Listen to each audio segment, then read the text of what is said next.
The Mediterranean was calm at 4:15 inches the morning. At Haifa port, Israel's largest naval installation, its primary commercial harbor, and the beating logistical heart of the entire northern military district, the night shift was routine. Patrol boats moved in slow arcs across the outer perimeter.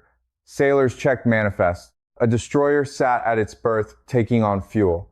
2 corvettes were anchored in the inner basin. The submarine pen on the northern edge of the facility hummed with low electrical activity. Radar swept the horizon in its mechanical rhythm. Nothing unusual, nothing incoming. Then the horizon changed. At 4:17, the first contact appeared on radar, a single low-altitude signature moving fast from the northwest. The operator flagged it. Before the flag was processed, 40 more contacts appeared, then 100. Then the screen became white noise.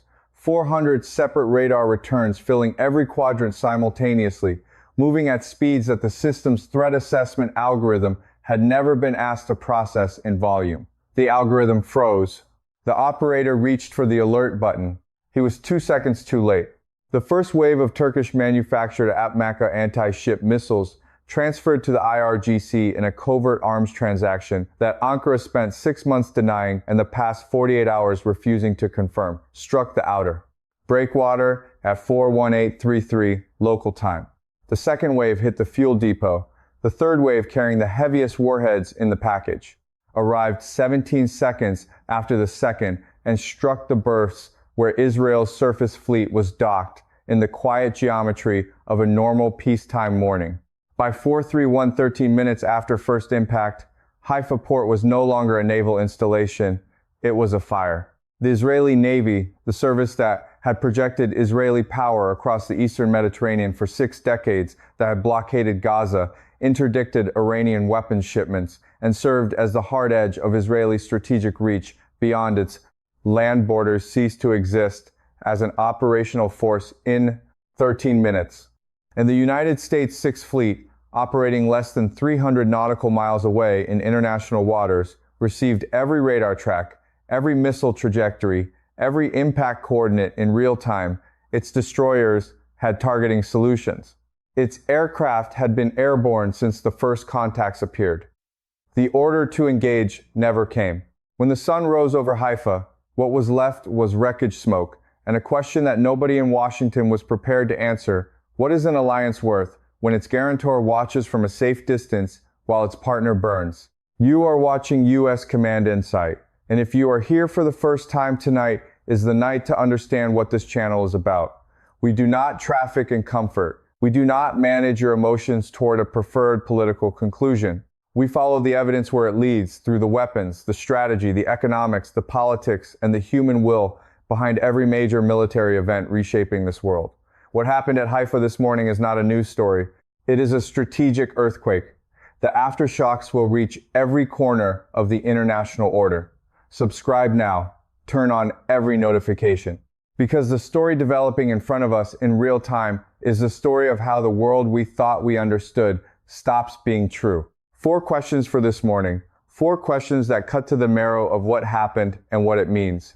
First, how does a NATO member state transfer 400 advanced anti-ship missiles to Iran, a country under comprehensive Western sanctions designated by the United States as a state sponsor of terrorism, without triggering the alliance mechanism specifically designed to prevent exactly this kind of defection? Was this a failure of NATO intelligence, a deliberate blind eye, or evidence that the alliance is already functionally broken in ways that its public posture refuses to admit? Second, the Atmaca missile, Turkey's domestically developed precision anti-ship weapon, was designed with NATO interoperability as one of its core specifications. It was built to operate within NATO's targeting and communications architecture. When 400 of them flew into Haifa port this morning, they were not just striking an Israeli naval base, they were demonstrating that NATO technology, NATO engineering doctrine, and by implication NATO's own industrial investment can be turned against NATO's closest regional partner. What does that mean for every other NATO ally that has purchased or co-developed weapons with Turkey? Third, Israel's naval doctrine has always rested on qualitative superiority, better ships, better sensors, better trained crews over any adversary it was likely to face. Tonight, that doctrine was not outmatched by a superior adversary. It was overwhelmed by volume. 400 missiles is not a qualitative challenge. It is a quantitative erasure. Has the era of the sophisticated small navy reached its end, replaced by a world in which the side that can flood the engagement envelope with the most simultaneous threats wins regardless of individual platform quality? Fourth, the Turkish government has now placed itself in a position of direct material responsibility for the destruction of a NATO partner's naval infrastructure and the deaths of Israeli sailors. The consequences of that position for Turkey's relationship with NATO, with the United States, with the European Union, and with the broader international order are incalculable. What does Erdogan think he is buying with this action, and is he right? Let's find out. To understand what happened this morning, you need to understand what Haifa port is and what it was designed to survive. Haifa is not simply a harbor. It is the node through which Israel's northern military district is supplied, sustained, and projected. The naval base sits adjacent to the commercial port in a co-located complex that stretches nearly 4 kilometers along the bay. The military section includes permanent berths for the Sa'ar-class corvette fleet, a submarine tender facility, weapons storage and maintenance infrastructure, a command and communications center, and fuel storage sufficient to sustain Israeli naval operations for a minimum of 60 days without resupply. The entire complex is protected by a layered air and missile defense architecture. The Barak 8 Naval Air Defense System, one of the most capable ship-based missile defense platforms in the world, jointly developed with India, covers the seaward approaches. Iron Dome batteries cover the landside perimeter. Rafael's Sea Dome, the naval variant specifically designed for close-in defense of port facilities, was installed at Haifa following the 2021 threat assessment that identified the port as a priority Iranian target. On paper, this was one of the most heavily defended naval installations in the world. The Amaka missiles did not attack it on paper. Iran's IRGC Aerospace Force, working with targeting data provided by Iranian naval surveillance assets and supplemented by intelligence from regional proxy networks, planned the strike around a single operational insight. Every layered defense system has a saturation threshold. The question is not whether the system can intercept individual missiles. It can. The question is how many simultaneous engagements it can sustain before it runs out of interceptors. Before its fire control radar is overwhelmed by target assignments, it cannot process fast enough before the engagement timeline between a detected threat and an impacted target compresses below the system's minimum reaction window. 400 missiles launched in coordinated waves from multiple vectors was the answer to that question. The first wave of 80 missiles came from the northwest, from the open Mediterranean, launched from Iranian naval vessels operating under commercial cover that had positioned themselves over a period of weeks in international shipping lanes. This vector was chosen deliberately. The Barak 8 system's optimal engagement geometry is designed around threats approaching from the east and northeast from Lebanese territory, from Syrian coastal positions. A threat from the open sea to the northwest puts the system in a less favorable engagement posture and reduces the effective range at which intercepts can be attempted. The second wave of 120 missiles came 6 seconds behind the first from the northeast conventional attack axis, but timed to arrive simultaneously with the first wave so that the fire control system was forced to split its engagement capacity between 2 simultaneous threat streams, rather than dedicating full resources to one. The third and fourth waves, the remaining 200 missiles, came from the east and southeast low-altitude terrain-hugging profiles that used the Carmel mountain range to mask their approach until they were inside the minimum engagement range of several of the defending batteries. The engagement lasted 11 minutes. Israeli naval vessels in the outer harbor attempted emergency departures. 2 Sa'ar 6 corvettes managed to clear the inner breakwater before they were struck. 3 did not. The submarine that was in the maintenance facility never had a chance to move. The fuel depot, 3 million liters of naval fuel, caught in the second wave and produced a secondary explosion large enough to be detected by seismographs in Cyprus. when the last missile impacted Israel's surface fleet in Haifa had been reduced from 7 operational vessels to 1, a patrol boat that had been on an offshore training exercise and was not present in the harbor. The submarine force, which had been Israel's most strategic naval asset, lost its shore support infrastructure, entirely rendering its vessels operationally limited within days, even if they survived at sea. 13 minutes. 6 decades of Israeli naval power. Gone. The Atmaka is a story that deserves to be told in full, because it reveals something important about how the global weapons market, the politics of NATO, and the strategic calculations of middle powers have combined to produce a moment that none of the architects of the post-Cold War order anticipated.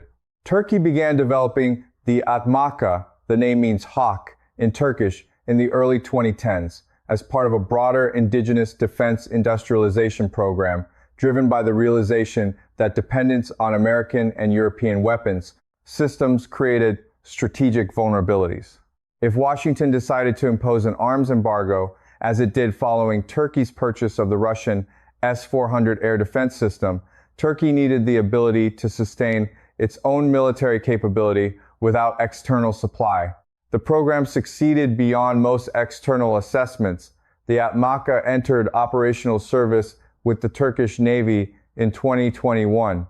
It is a subsonic, sea-skimming anti-ship missile with a range of approximately 250 kilometers, a 250-kilogram warhead, and a terminal guidance system that combines active radar with infrared imaging, a 120 dual-seeker configuration that makes it significantly harder to decoy than single-seeker designs.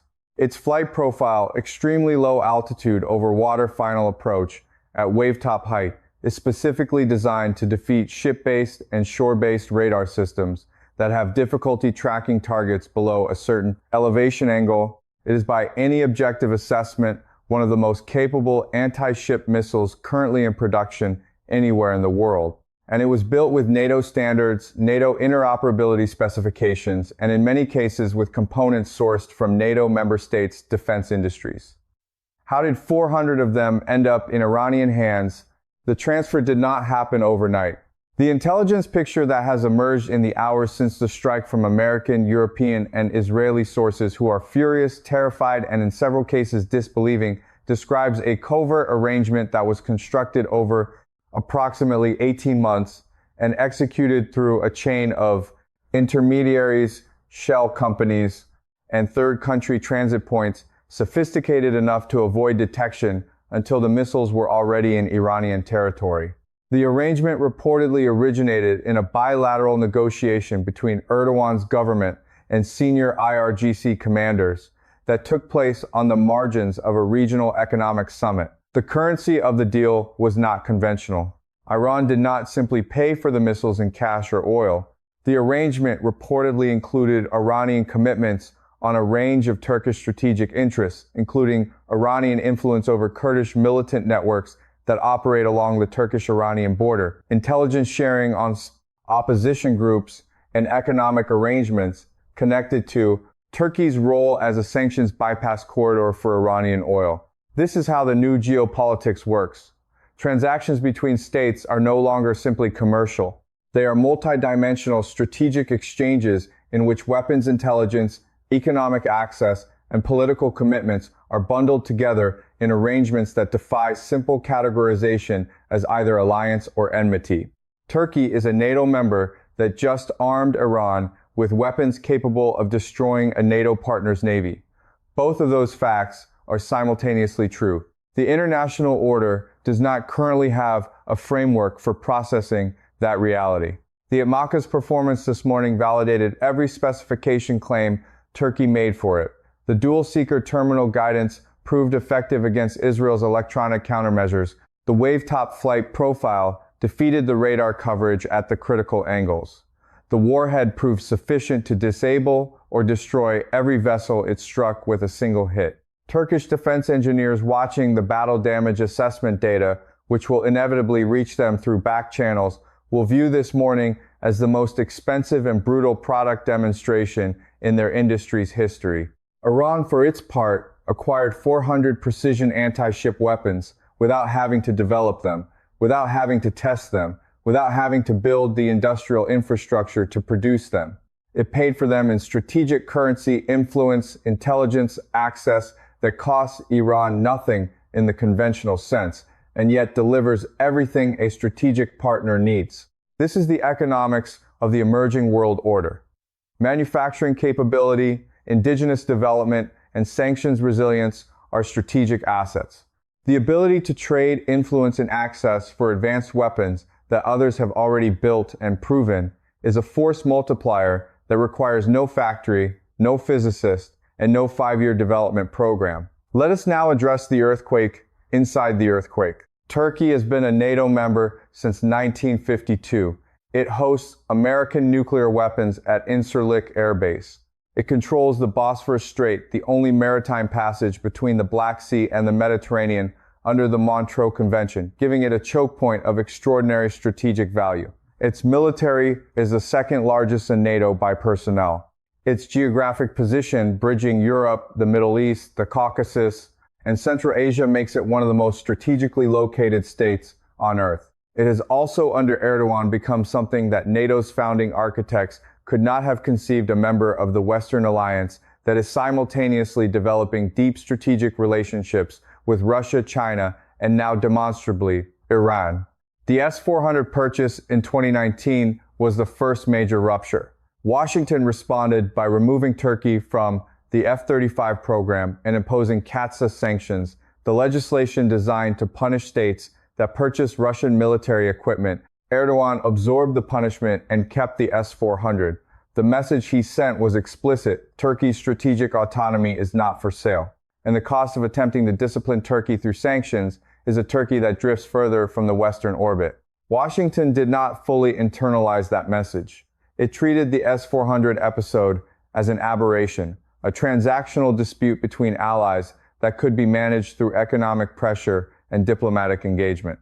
It did not treat it as evidence of a fundamental reorientation in Turkish strategic thinking. Tonight is the price of that misreading. What Erdogan has done by facilitating this arms transfer is not simply betray an ally. He has made a deliberate, calculated strategic bet on the outcome of the current global power transition.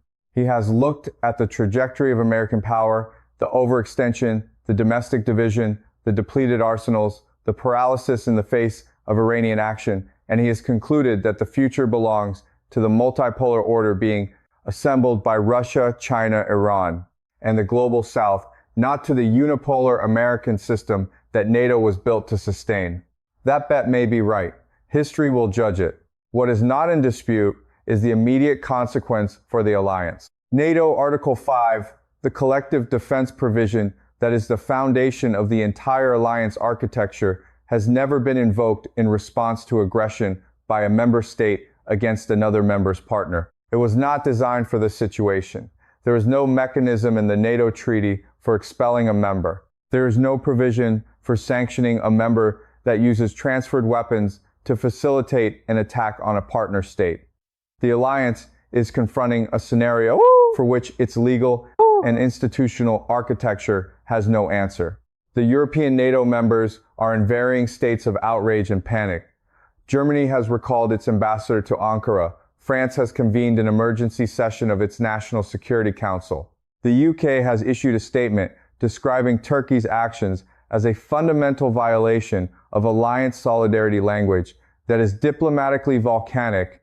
Poland and the Baltic states, which have lived with the fear of Russian aggression for decades and whose entire security calculus rests on the credibility of collective defense, are experiencing a crisis of confidence in the alliance that may prove impossible repair.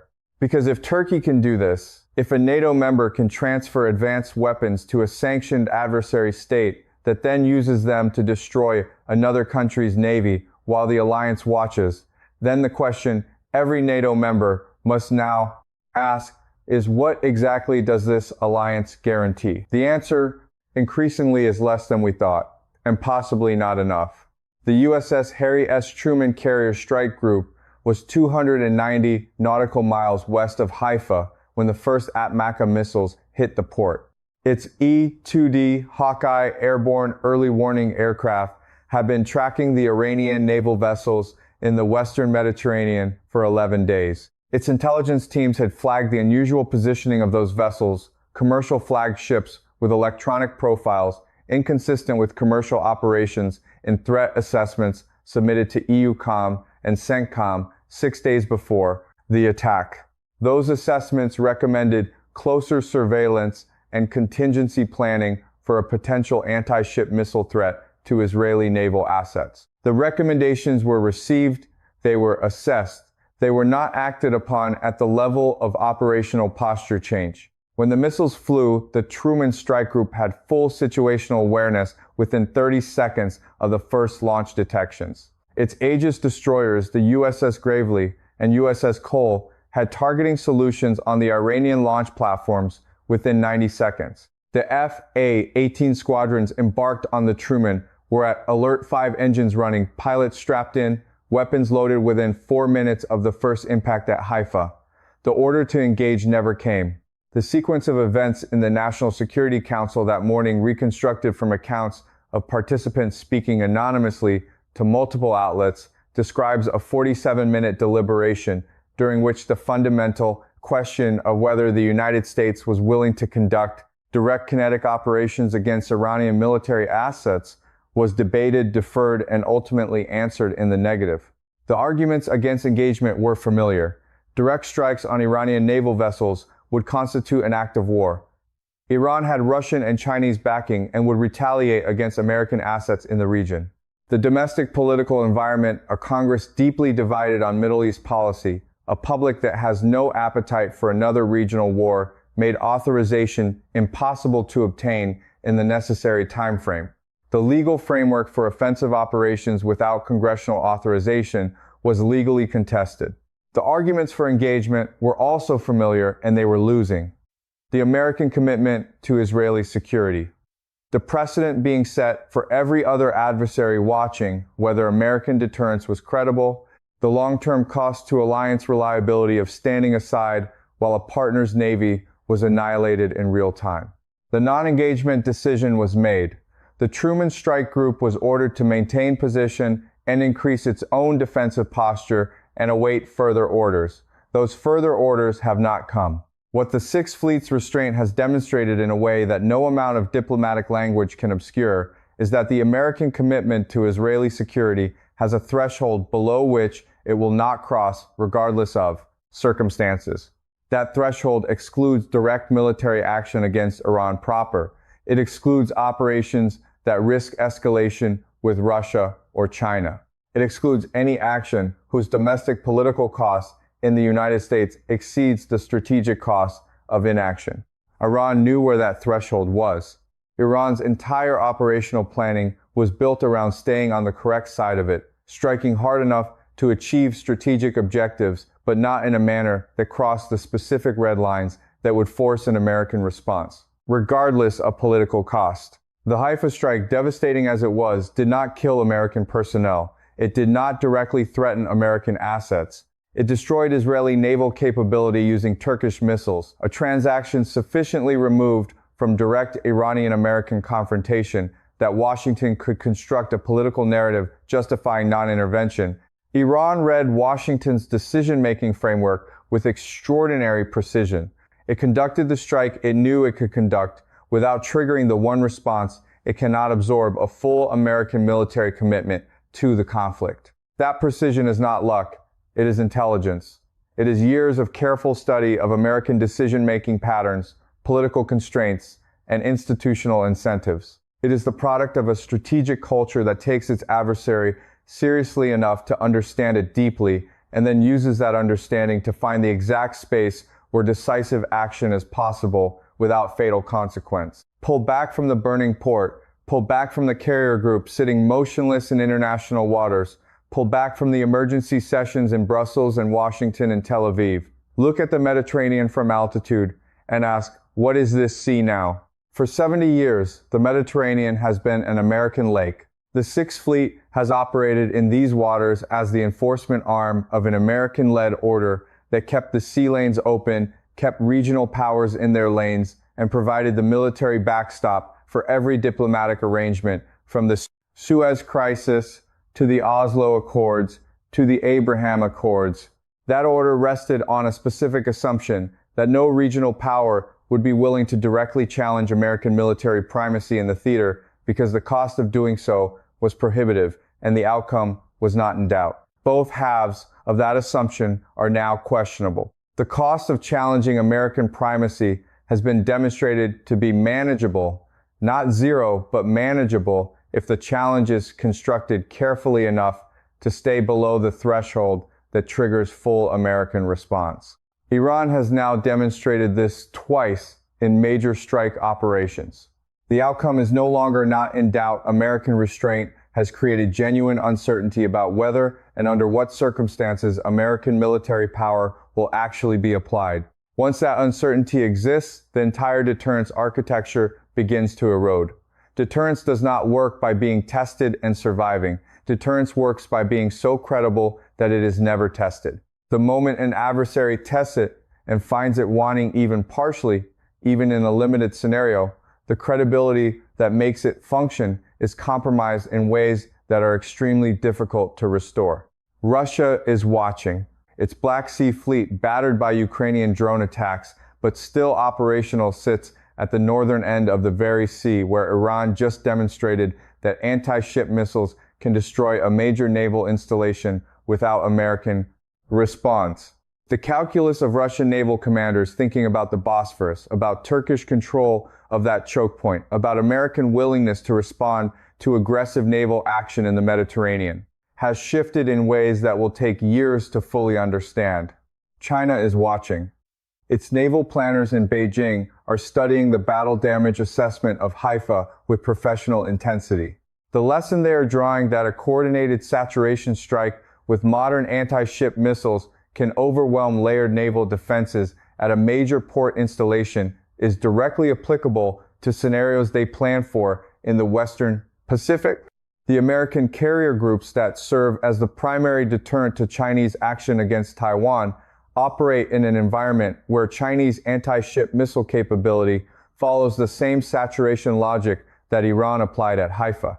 The Haifa engagement has just provided the most realistic operational test data for that capability that Chinese planners have ever had access to. The Turkish position, extraordinary, unprecedented, historically disorienting, has introduced a new variable into every alliance calculation.